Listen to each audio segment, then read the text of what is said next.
what we get out of band is for some of us, like, it's unfortunately we don't have a father figure. Therefore, Rollins stands there, and we have other band directors like Mr. Clifford Chandler, and Mr. Dwayne Trotter, and we just learn more. We just learn more that we wouldn't have ever learned without our father. So we have a father figure for the most part, and we always have somebody we could talk to no matter what. And then you also have a skill. Do you plan on pursuing music as a career once you graduate from high school? Yeah, I want to pursue. I want to become a band director like Mr. Rollins. He really my inspiration.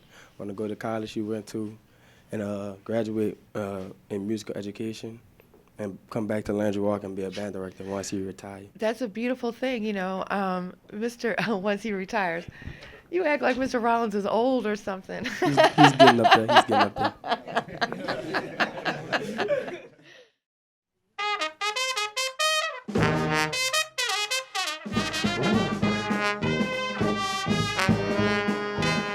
Couple of decades by now, I'm sure, of band directing local students.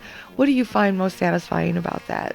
I guess it's watching them grow, because when you first meet a kid, they think they know a lot about life. They really don't, But to watch them grow and watch them to come back and say maybe 10 years, I like to give them 10 years to really take the tutelage and all that we've given to them, not just myself, but the school, the nurturing of the school, and they come back in like 10 years and like, well, Mr. Rollins, I want you to meet my wife and my child. And the sad part about it is that they don't remember who they were when you first met them.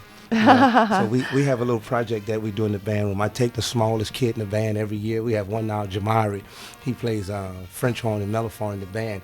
And we put him on the wall, and we draw a mark on the top of his head like my father used to do me. These kids say they don't do that now. It's like, that's how you can tell growth. Right. So, and every month we measure him. And every month he's growing a half an inch. 1 month he jumped up a whole inch. Wow. So it's just growth, to watch him grow, and those little bitty half of inch here, inch there, that turns into, And I'm sure they do that foot. musically as well. Right. Right. Yeah, It's just a an metaphor example. for their musical growth and Right. maturity as a human being. Right. Beautiful thing. Historic scenes. I'll take you and I'll parade you down Bourbon Street. Check out the hot spots, hang with the big shots.